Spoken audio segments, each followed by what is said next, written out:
Nightwing number 30, Oh, Tim Seeley writing, and Miguel Meduncha and Diana Egia on art. I'll go with sure. Egia. I'll go with Egia. So this is the start of a new arc. It's also Tim Seeley's final arc, and I think that's actually quite relevant because this really feels like it's a culmination. Because this issue brings up the fact that Blockbuster's here. We cut to Blockbuster like he's a regular character. It brings Raptor back. It's called Raptor's Revenge. Raptor's back in Bloodhaven, and the allies that he's built, this group of runaways, they're mad at him. The runoffs. You correct me every time I say it. Well, then just say it right in the first place. Runoffs. It is a culmination of everything, and even though the last arc with Huntress, that's thrown in there. The stuff with Sean, all that, and even Orca showing back up with Blockbuster. Every single arc he's had in his run feels like it's seeding into this final arc where all these pieces that he's put in place. Zvaboda's still around, like she shows up for a scene where he tries to get some information out of her. All this stuff goes down, and it feels like everything that's happened so far in this run is culminating in this final arc, and that's cool. I feel like if you go back and read this, if there's an omnibus, years later, it'll feel like one big kind of story with parts to it, and that's cool. As well it should though, because I like when writers do that. When you can look through their entire run and see the storylines, and it's kind of the right amount of issues for it in that sense as well. It's like, okay, it's just enough arcs that you can plausibly have planned all of this from the start to end. Yeah, it's about 35, 36 issues by the time it'll be finished. Yeah. So no, it's pretty cool. It's only 6 trades if you break it down 6 by.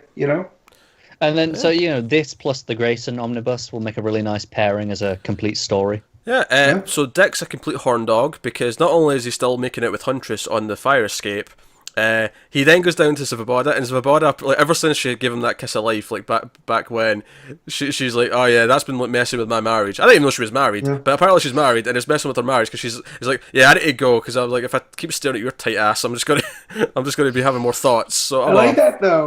Like I like the cut of her jib. He needs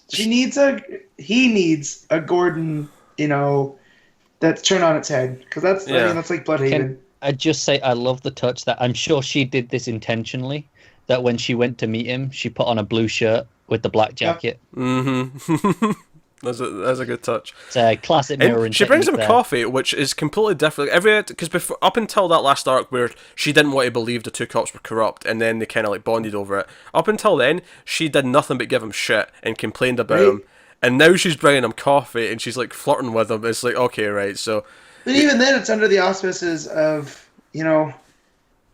I can't have you associated with the Bloodhaven Police Department. Oh, yeah. Like, it's not good, but I'm not going to say no to your help. Like, publicly I'll say no, but personally, we can make things work. I like how this final arc starts with the narration. It's just simply, it's Nightwing talking about the city and talking about how the moonlight hits different parts of it, and it feels like it's a location, and then he hears the police call. He goes, this senator who's like, very controversial, because this felt a bit topical, so some commentary here.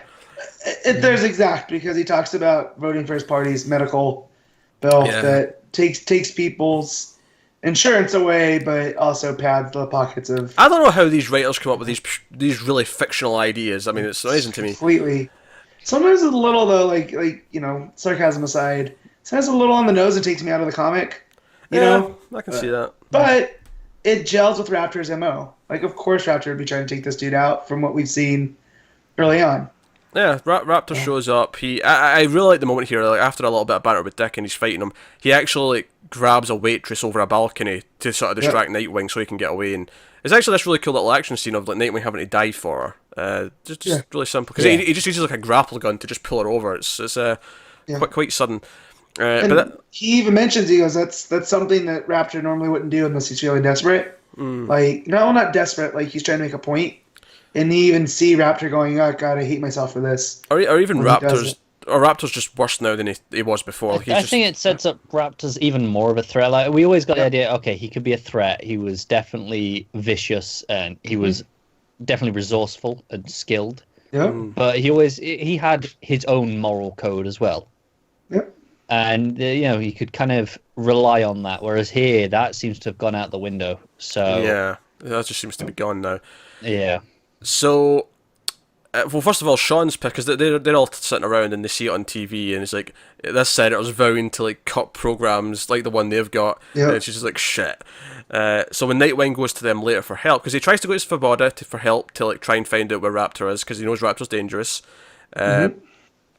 And she refuses because she can't be seen to be cooperating with him. So he goes to the runoffs, and they're not happy to see him. They just beat him back, and he's like, okay, fine, I'll go. Because of what happened with Giz. Yeah. You know, they blame him, and he's like, well, no, Giz actually saved a bunch of people, and he was working for me on his own.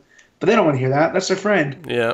You know? So... And this is the point where it's really important that you call them the runoffs and not the runaways, because when he swings out, he tells them to run off to somewhere safe.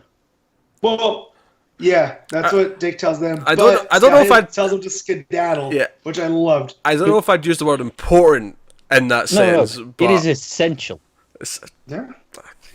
Anyway, so he does the big cliffhanger is he actually goes to Blockbuster because Blockbuster wants him out. We see the other villains, your Orca and the others, are like pissed at Blockbuster. Why is Nightwing still here? You've failed it. You failed this city. Not to. Well, and he's giving them cheapo weapons. After trying to blow up a bunch of people. Like, sure. But they're just like, what are you doing, man? Blockbuster, being stronger than Orca, decides to make an example of him and beats the shit out of him. But anyway, so at the end of the issue, Nightwing shows up to Blockbuster and says, if you help me find Raptor and deal with them, I'll leave Bloodhaven forever. And maybe he will leave. Maybe Seeley's thing will take us away from Bloodhaven. I don't know. I hope not, personally, because I think Bloodhaven gives him more an identity. No, I do as well. I think Humphrey's stuff from the cover we've seen looks like it's still in Bloodhaven, so...